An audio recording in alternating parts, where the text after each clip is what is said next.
The Great Hall of the Galactic Assembly stretched for almost 2 kilometers. Giant pillars of living crystal rose toward a ceiling that showed the actual stars outside. Thousands of seats arranged in circles held representatives from 800 different species. This was the heart of galactic civilization. This was where the future was decided. Ambassador walked to the human delegation seats with the same calm smile she had worn for 30 years. Her hair was pulled back neatly. Her blue diplomatic uniform was pressed and perfect.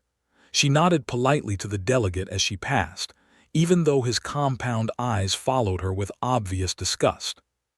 "The prey-brained ones have arrived," the whispered to his assistant. He did not bother to lower his voice. "Look how she smiles. Like a herbivore hopping, the predator will not notice her."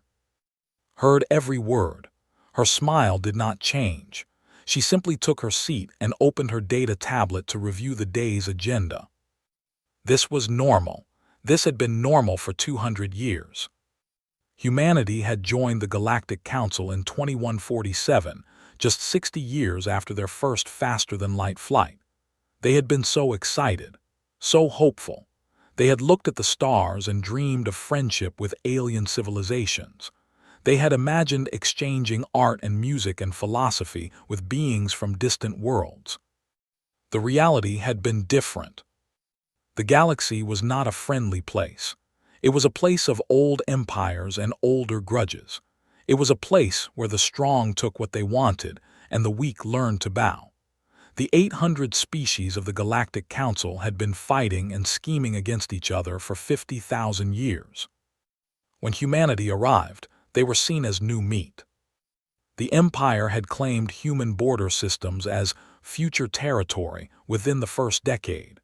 The collective called humans soft meat in official diplomatic communications.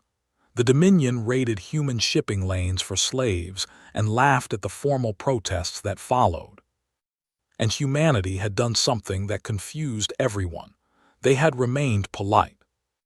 When they claimed their systems, humans filed legal challenges through the proper courts. When they insulted them, humans invited them to cultural exchanges. When they took their people, humans demanded them back through diplomatic channels and paid ransoms when necessary.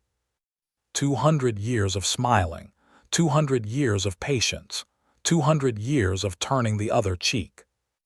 The galaxy had reached a conclusion about humanity. They were weak. They were cowards. They had somehow bluffed their way onto the galactic stage, and now they survived only because they were not worth the trouble of conquering. Knew what the other species thought. She had heard the jokes. She had read the intelligence reports about how military academies across the galaxy used human tactics as an example of what not to do. She had sat through meetings where alien delegates did not even pretend to respect her. And still she smiled, because knew something the galaxy did not. She knew what the smile was actually hiding. On the far side of the assembly hall, the ancient delegation sat in perfect stillness. They were the oldest species in known space. They had been traveling between stars when most galactic civilizations were still living in caves. They had 7 eyes arranged in a ring around their heads, and those eyes missed nothing. Elder Nor of the watched the human ambassador with great interest.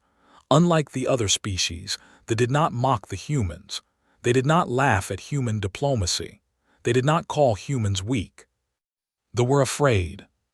50 years ago, when Nor was young, he had been given access to human historical archives as part of a cultural exchange program. He had expected to find the usual things: art, literature, scientific discoveries, the normal markers of a developing civilization. What he had found, instead, had kept him awake for many nights. He had learned that humans had invented nuclear weapons before they invented computers. They had created bombs that could destroy cities before they had created medicine that could cure simple diseases. They had industrialized the process of killing each other before they had industrialized the process of growing food. In their short history on their small planet, humans had killed more of each other than most galactic wars had killed in total. They had developed an almost artistic understanding of violence. They had created entire philosophies around the best ways to break enemy morale. They had written books about psychological warfare that made military texts look like children's games. And then somehow they had stopped. They had looked at what they were capable of, and they had chosen to be different. They had buried their weapons and written treaties and built systems designed to prevent themselves from doing what they did so naturally. When they came to the stars, they had made a choice. They would be the people they wished they had always been. They would be kind. They would be patient. They would extend to alien species the grace they had struggled so hard to extend to each other. The smile was not weakness. The smile was a leash, and the elder was terrified of what would happen if that leash ever came off. Today's assembly session was about trade routes. Listen patiently as the delegate demanded larger shipping lanes through neutral space. They were a warrior species, tall and broad with 4 arms and faces full of sharp teeth. They had built their civilization on conquest and slavery. They considered other species to be either threats or resources. The Dominion requires expanded access, the delegate growled. Any species that objects can submit their concerns to our fleet commanders personally. Several smaller delegations looked down at their tablets. No one wanted to challenge raised her hand politely. The Terran delegation would like to propose a compromise, perhaps a shared corridor with equal access for all parties. The delegate turned all 4 of his eyes toward her, his lips pulled back from his teeth. The prey creature speaks. How amusing. Tell me, human, does your species still pay ransom for your people we take? My clan has found it to be a profitable side business. The hall went quiet. Even by galactic standards, this was a direct insult. Smile remained perfectly in place. We value all human lives. We will always work to bring our people home safely. Weakness, the spat. Your species disgusts me. You have ships, but you do not fight. You have soldiers, but they build hospitals. What kind of civilization refuses to take what it could take? A civilization that has made a choice, said softly. We choose to be kind. They laughed. Others in the hall laughed with him. The sound echoed off the crystal pillars. Only they remained silent. Nor's 7 eyes had not moved from the human ambassador's face. He had noticed something the others had not. Her smile had not reached her eyes. It had not reached her eyes for a very long time. After the session ended, returned to the human embassy on the station. She poured herself a glass of wine and stood at the window, looking out at the stars. Her assistant, a young man named James, joined her. Another wonderful day of being the galaxy's doormat, he said bitterly. How do you do it? How do you just sit there and take it? Sipped her wine. Because the alternative is worse, much worse. Would it be so bad to show them what we can really do? Turned to look at him. For just a moment the smile was gone. What James saw underneath made him step backward. Yes, she said quietly, it would be very bad for everyone. Her communicator buzzed. She looked at the screen. The color drained from her face. Ambassador, James asked, what is it? Set down her wine glass. Her hands were shaking. New Helsinki, she whispered. They hit New Helsinki. On the screen, a human colony world was burning. The attack on New Helsinki had been planned for maximum cruelty. The Dominion had chosen the date carefully. The Festival of Lights was the biggest celebration in the colony's calendar. Families gathered in the streets. Children ran between the market stalls with glowing toys. Old people sat on benches and watched the fireworks paint the sky in colors. 17 million people lived on New Helsinki. On the night of the festival, almost all of them were outside, looking up at the lights. They did not see the ships until it was too late. High Commander of the Third Fleet had brought 50 warships. This was far more than necessary for a simple raid, but did not want a simple raid. He wanted to send a message. Begin broadcast, he ordered from his command chair. I want every species in the galaxy to see this." The communication officers opened channels to every major network in known space. Within minutes, billions of beings across thousands of worlds were watching live footage from New Helsinki. They watched the ships descend through the atmosphere like metal demons. They watched the ground troops pour out into the festival crowds. They watched the humans run and scream and fall. They did not use their weapons efficiently. They used them slowly. They made sure the cameras captured everything. Narrated the attack like a sporting event. "You see how they run," he said, his mandibles clicking with pleasure. "No weapons, no soldiers, just civilians begging for mercy. This is what 200 years of human diplomacy has earned them. This is what happens to species that forget what strength means." The attack lasted for 6 hours. When it was over, 47,000 humans were dead. Their bodies lay in the streets among the broken festival decorations. The glowing toys still flickered beside small hands that would never reach for them again. 12,000 humans were taken as slaves. They loaded them onto transport ships while the cameras still rolled. Old men, young women, children, all of them chained together and dragged into the darkness of cargo holds. Among the slaves was a little girl named Sophia. She was 7 years old.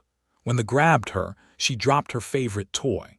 It was a small stuffed bear that her grandmother had given her for her birthday.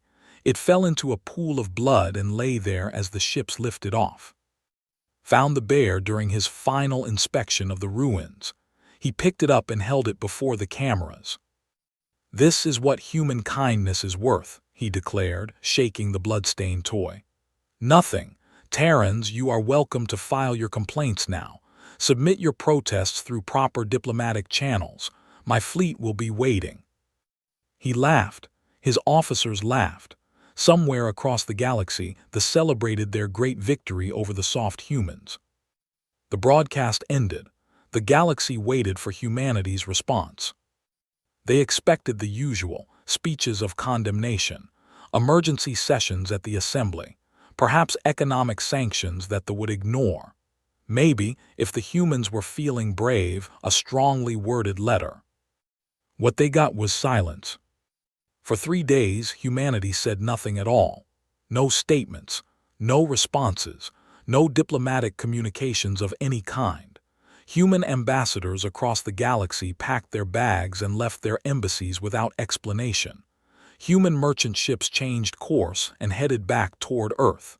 Human communication channels went dark one by one. The silence was more unsettling than any threat could have been.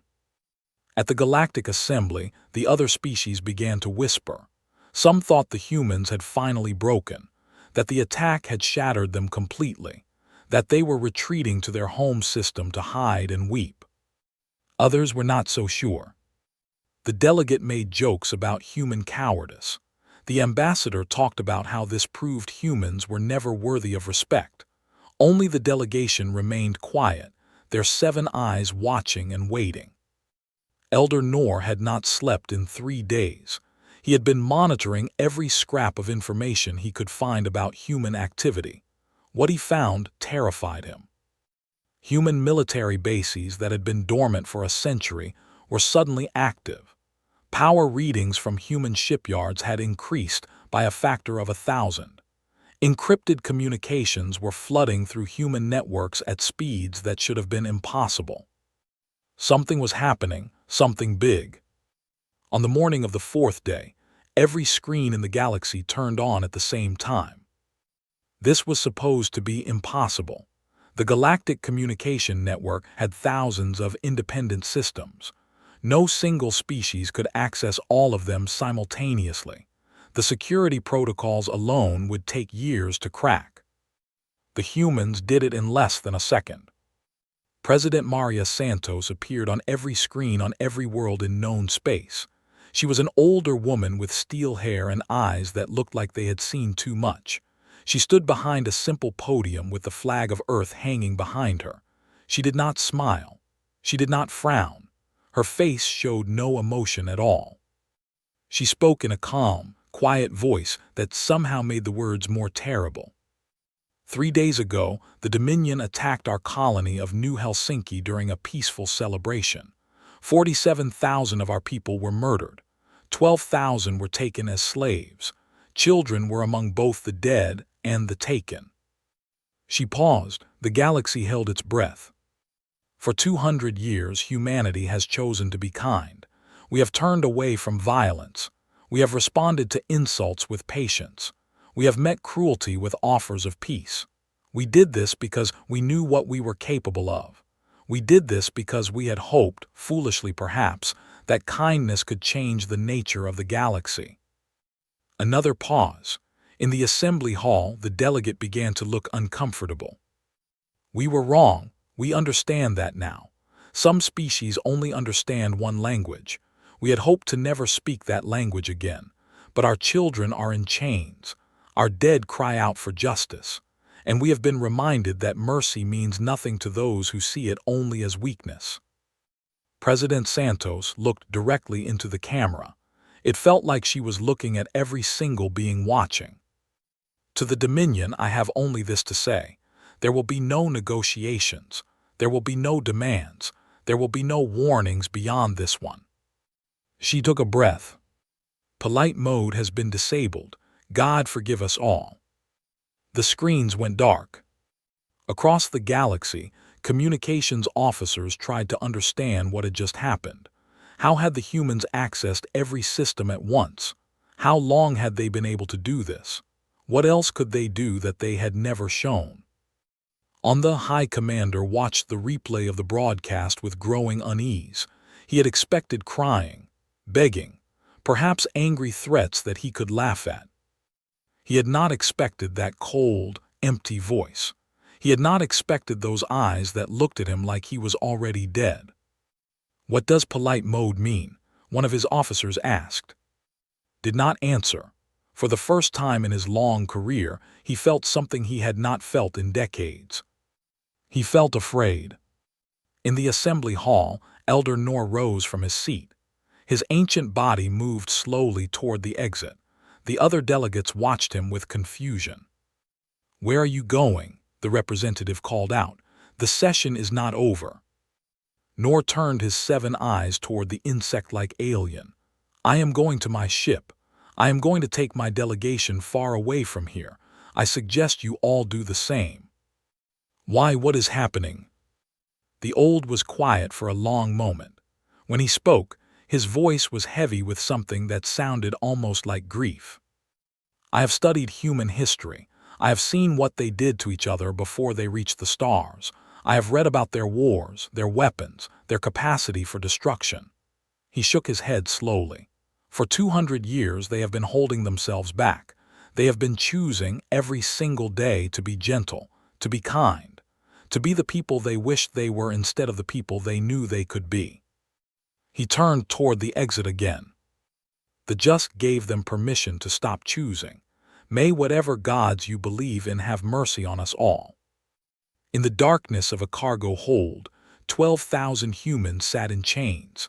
Among them was little Sophia, crying quietly for her grandmother and her lost bear.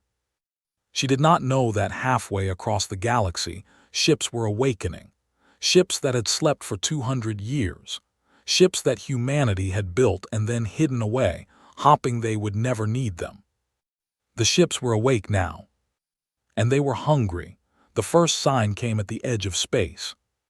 Listening Station, Omega-7 was a small military outpost that watched the border between territory and neutral space.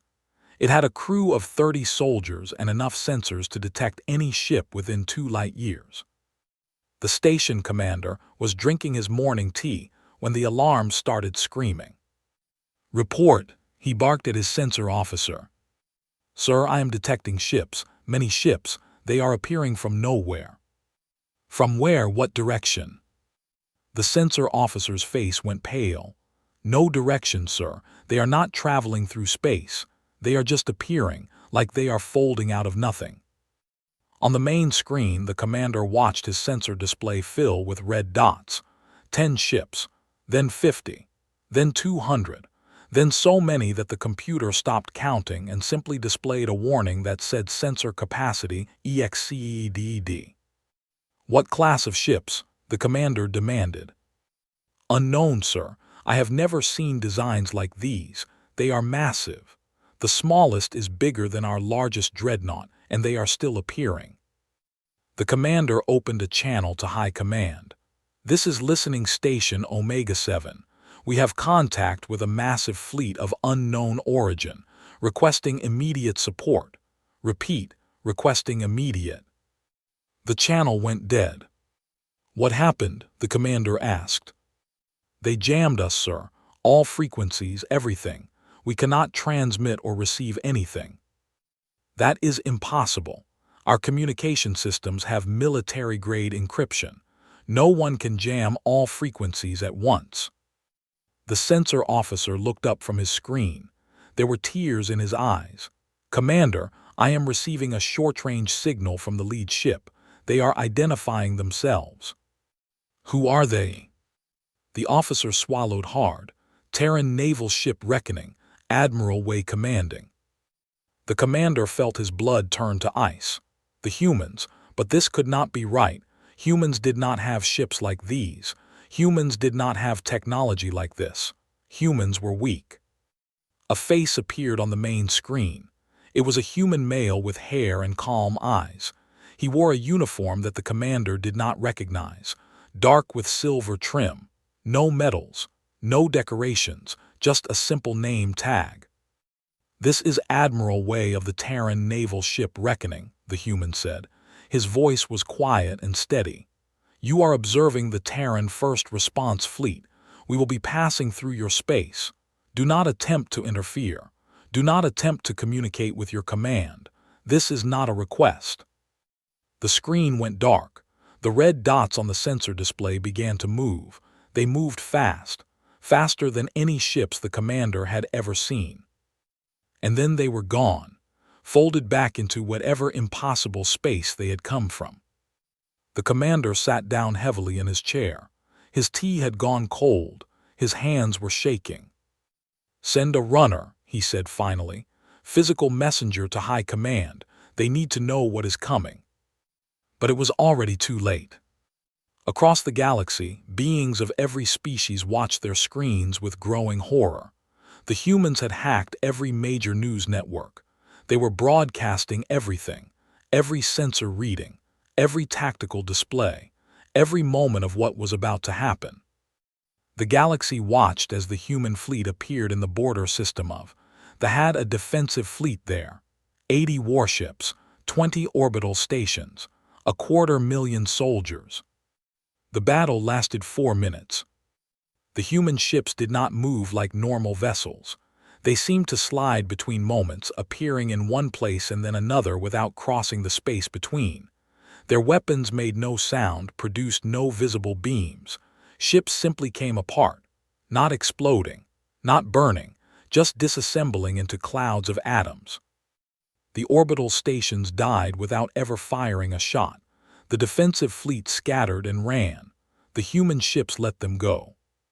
A message appeared on every screen in space. It was written in perfect script. Your outer defenses have been removed. You have 19 hours to evacuate all military personnel from the following SYSTEMS. A list of 40 star systems followed. This is not a negotiation. This is notification.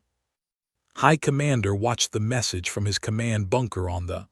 Around him, his generals were arguing and shouting. Some wanted to fight.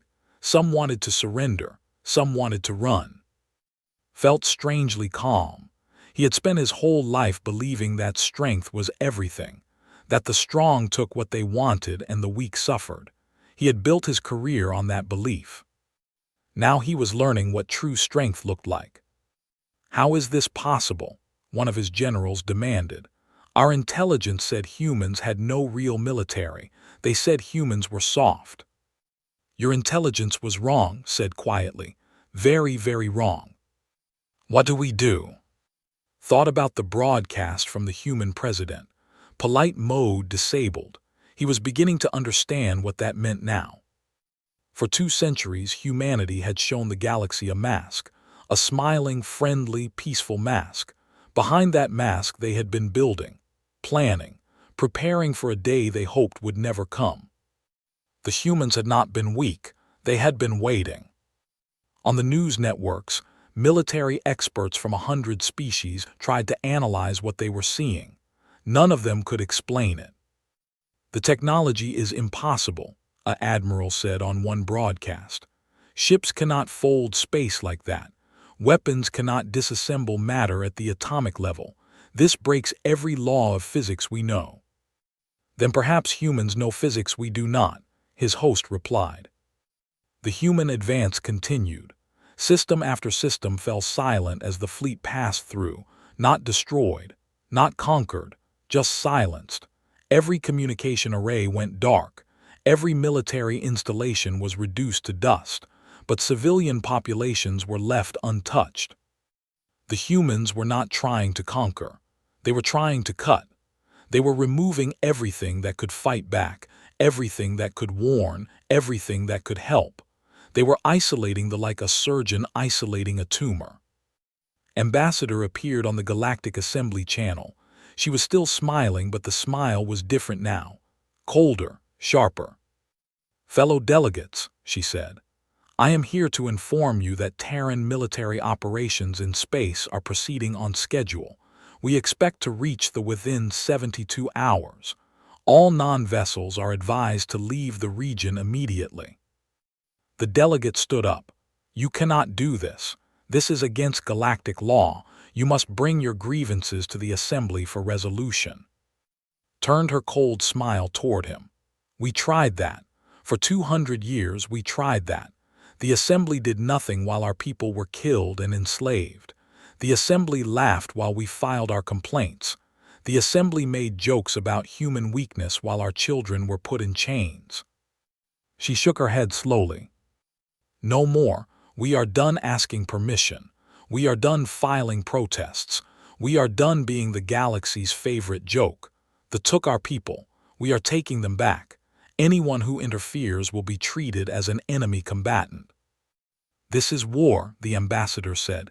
"You are starting a war." "No," replied. "We are finishing one. They started this war when they attacked New Helsinki. We are simply responding in a language they understand." She looked around the chamber. Every eye was on her. Every delegate was silent. "Let me be very clear. Humanity does not want war. We never wanted war, but we are very, very good at it. Better than any of you have ever imagined. For 2 centuries, we chose to be kind instead. We chose to build hospitals instead of weapons. We chose to feed the hungry instead of conquer the weak." Her smile vanished completely. "That choice required your cooperation. It required you to treat our kindness as something other than weakness. You failed. The failed worst of all. And now they will learn what we learned long ago on our own world." She turned to leave. "What did you learn?" the elder asked quietly. Stopped at the door, she did not turn around. "That the most dangerous creature in the universe is not the one that wants to kill you. It is the one that does not want to kill you, but knows exactly how." She walked out. The chamber remained silent for a very long time. In the darkness of space, the human fleet continued its advance. Admiral Wei stood on the bridge of the reckoning and watched the stars slide past. "Admiral," his communications officer reported, "we have located the slave transport ships. They are heading for the processing center on Or. Our rescue teams are ready." Wei nodded. "Tell them to move. Every human comes home, every single one." "Yes, sir. And the military personnel at the processing center." The admiral's face did not change. They made their choice. Now they will live with the consequences. In a cargo hold far away, little Sophia hugged her knees to her chest and tried not to cry. She did not know that help was coming. She did not know that somewhere in the darkness, human soldiers were preparing to find her. She only knew that she wanted to go home. She would not have to wait much longer. The slave processing center on Or was the largest in space. It was a massive complex of concrete and steel that stretched across 20 square kilometers.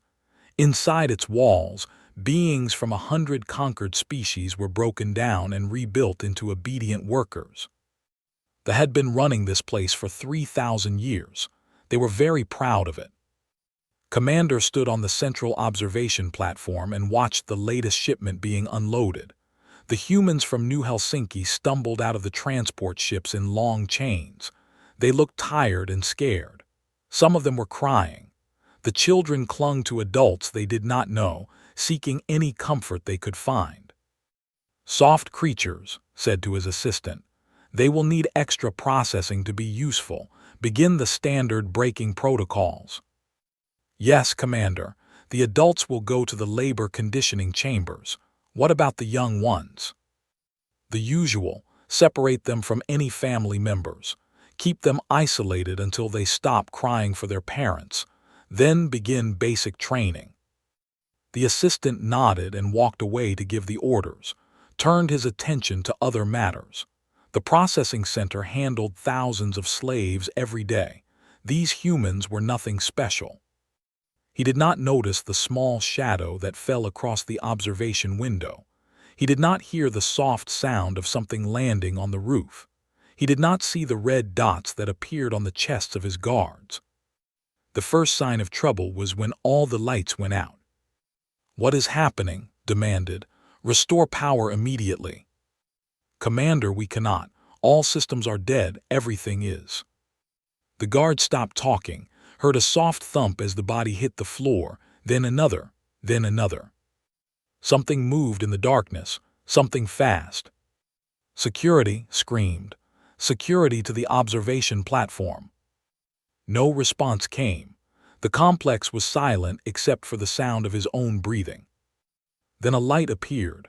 A small flashlight held by a figure in black armor. Could not see any details, just a shape, a human shape. "Commander," a voice said. It was calm and quiet, almost polite. "You are in charge of this facility." "Who are you? How did you get in here? This complex is protected by 50,000 soldiers." "Was protected," the voice corrected. "Your soldiers have been neutralized. Your defenses have been disabled. Your communications have been cut. You are alone." Felt fear climbing up his spine. "What do you want?" "We want our people back, all of them. Every human you took from New Helsinki, every human you have ever taken. We know you keep records, we know where they all are." "Impossible. Many have already been sold. Others have been sent to work colonies across the Dominion. You cannot possibly." "We have already retrieved them. All of them.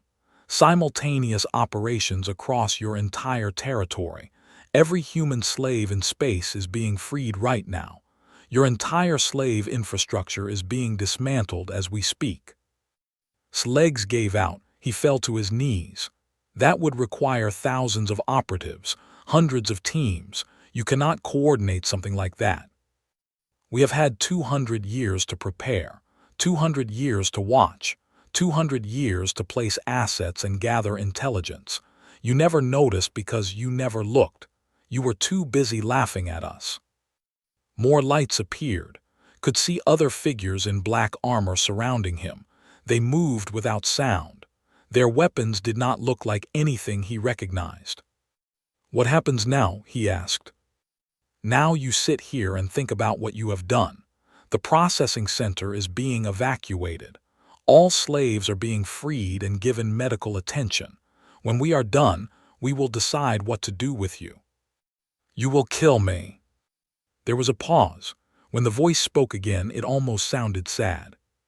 "No, killing would be too easy. You will face justice.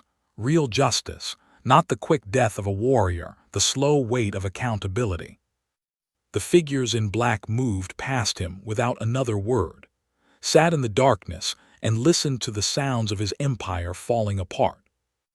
Down in the slave-holding areas, the humans from New Helsinki were being freed from their chains. Medical teams in white moved among them, treating injuries and giving food and water. Soldiers in armor stood guard, their faces hidden behind helmets. An old woman named Maria was trying to find her granddaughter. She had been searching through the crowds for hours. Her voice was hoarse from calling the same name over and over. "Sophia, Sophia, where are you?" A soldier approached her. He was tall and broad, his armor covered with dust from the fighting.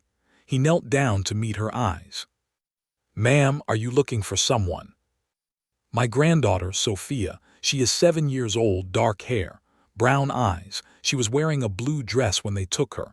Please, I have to find her." The soldier touched his helmet. Maria could hear him speaking to someone through a radio. After a moment, he nodded. "Ma'am, we have located a child matching that description. She was in the youth separation ward. She is scared but unharmed. Would you like me to take you to her?" Maria started crying. She could not help it. She had been so sure she would never see Sophia again. "Please," she whispered, "please take me to her." The soldier led her through the chaos of the evacuation. They passed through corridors that still smelled of fear and pain. They stepped over broken doors and shattered control panels. The guards they passed were all sitting in neat rows, their hands bound, their weapons taken away. Finally, they reached a small room where a medical team was caring for a group of children. And there, sitting on a cot wrapped in a blanket, was Sophia. "Grandma!" the little girl screamed. She launched herself off the cot and ran into Maria's arms. They held each other and cried while the soldiers watched in silence. "I lost my bear," Sophia sobbed. "The bad ones took me and I dropped my bear." One of the soldiers stepped forward. He reached into a pouch on his belt and pulled out a small stuffed bear. It had been carefully cleaned. The bloodstains were gone. A small tear in its side had been repaired with neat stitches. "Is this yours?" he asked softly. Sophia's eyes went wide. She grabbed the bear and hugged it tight. "You found him. You found Mr. Bear." The soldier knelt down. He removed his helmet. Underneath was a young man with kind eyes. He smiled at the little girl. "Sorry we took so long," he said. "Let us take you home now." Above the human fleet hung in the sky like a judgment. The planet's defense fleet had surrendered without a fight. The orbital stations had been evacuated and disabled. For the first time in 3,000 years, they were completely helpless. Every screen on the planet showed the same image: President Santos standing at her podium. Behind her, a display showed real-time footage of slaves being freed across space. "People of the Dominion," she said, "your government attacked our colony of New Helsinki. Your military killed our civilians and took our children. Your leaders believed we would respond with words and protests and formal complaints." She paused. "They were wrong. In the past 72 hours, we have dismantled your military capabilities. Your fleets have been destroyed or captured. Your military installations have been neutralized. Your slave infrastructure has been eliminated. Every slave your species has ever taken from any world is being freed and returned home. Your government no longer exists. Your military leaders are in our custody. They will face justice for their crimes, not human justice. We will turn them over to the Galactic Assembly Tribunal. They will answer to every species they have wronged. You have 30 days to select new leadership. This leadership must meet the following conditions. First, formal apology and reparations to all species your dominion has enslaved. Second, permanent abolition of slavery in all forms. Third, cooperation with galactic peacekeeping forces for a period of no less than 50 years. These conditions are not negotiable. This is not a request. This is notification. If you fail to comply, we will return. We will not be as gentle the second time. The screen flickered to show High Commander. He was sitting in a small room with plain walls. His uniform had been taken away. His hands were bound in front of him. "This individual ordered the attack on New Helsinki," Santos continued. "Under normal circumstances, we would execute him. That is what he would do in our position. That is what he deserves. But we are not like him. We will not give him the quick death of a warrior. Instead, he will be brought before the families of those he killed. He will hear their stories. He will see their grief. He will understand exactly what his orders cost.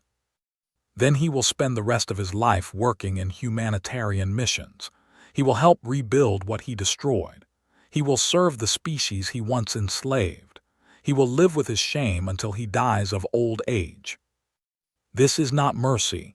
This is justice, true justice, the kind that remembers what was lost and works to prevent it from happening again. The broadcast ended. The fleet remained in position above the. No shots were fired. No cities were bombed. They were simply left to look up at the sky and understand what they had awakened. On the medical ship Hope's Promise, Maria held Sophia in her arms as they prepared to jump back to human space. A nurse was checking the little girl's vitals while Sophia clutched Mr. Bear with both hands. "Are we going home, Grandma?" "Yes, sweetheart, we are going home." "Will the bad ones come back?" Maria looked out the window at the massive human dreadnoughts hanging in space, at the soldiers who had come across the galaxy to save one little girl, at the power that had been hiding behind 200 years of smiles. "No," she said firmly, "they will never come back. We are safe now, forever." Sophia nodded and closed her eyes. Within moments she was asleep, the bear pressed against her cheek. Maria held her close and let her own tears fall. They were going home. 6 months had passed since the fall of the Dominion. The galaxy was still trying to understand what had happened. Military experts had studied every piece of footage from the human campaign. Intelligence agencies had tried to count the ships and weapons and soldiers that humanity had revealed. Philosophers debated what it meant that a species could hide such power for 2 centuries. No one reached any satisfying conclusions. The humans had simply been too far ahead, too prepared, too patient. On the neutral station Concordance Prime, the Galactic Assembly was meeting for the first time since the war ended. The Great Hall was packed with delegates from every species, but something had changed. The mood was different now.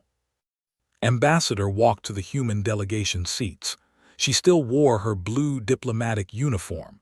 She still had her hair pulled back neatly. She still had her calm, professional smile. But this time no one laughed. No one whispered insults. No one called humans prey-brained or soft meat. The delegate stood up as she passed and bowed deeply. His compound eyes would not meet hers. "Ambassador," he said formally, "the collective wishes to express its deepest respect for humanity. We apologize for any offense our people may have caused in the past." Nodded politely. "The apology is accepted. We hope for better relations in the future."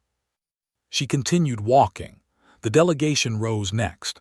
Their ambassador, a massive scaled warrior who had once threatened to claim human space, spoke carefully.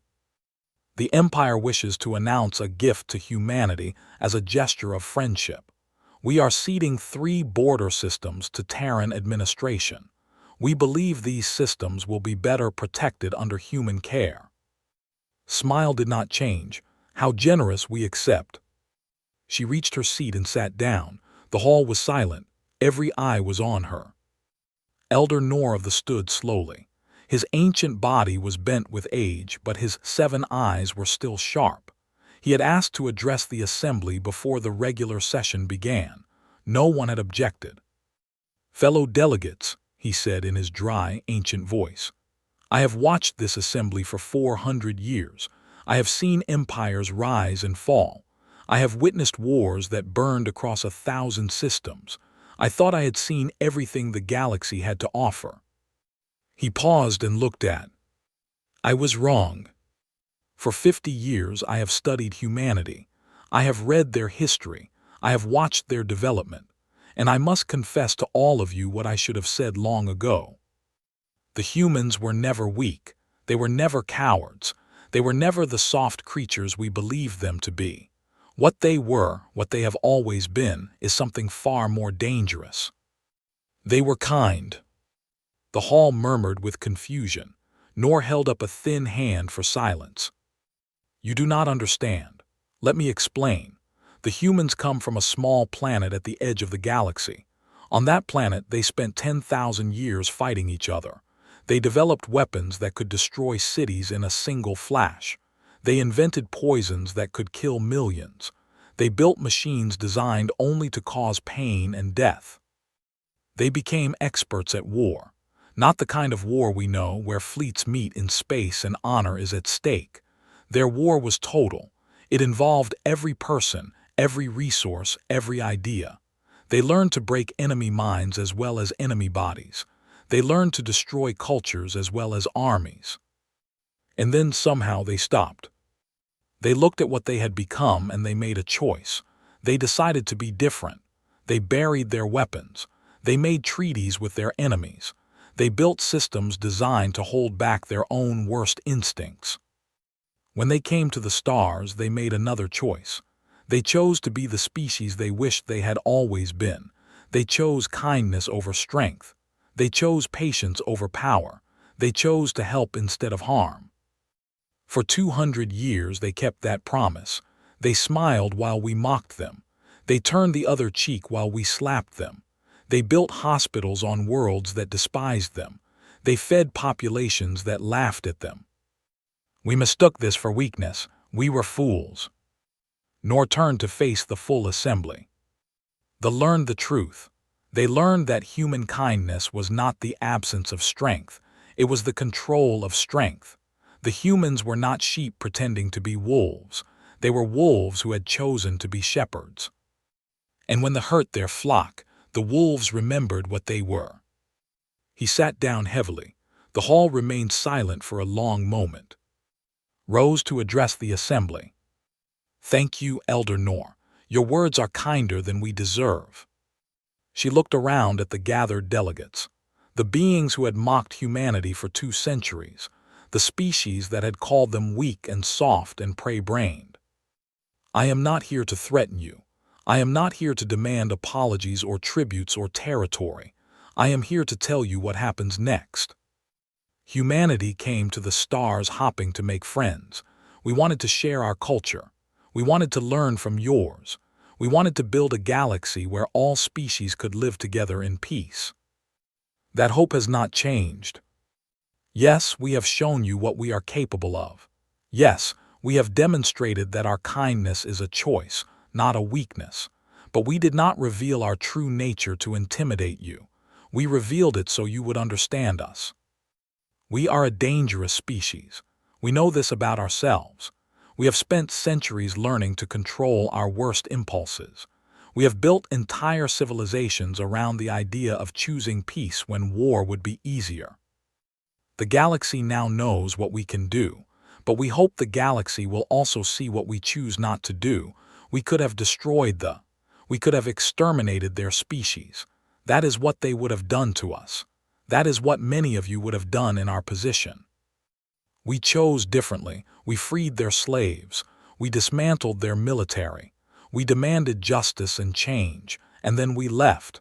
We did not take their planet. We did not enslave their people.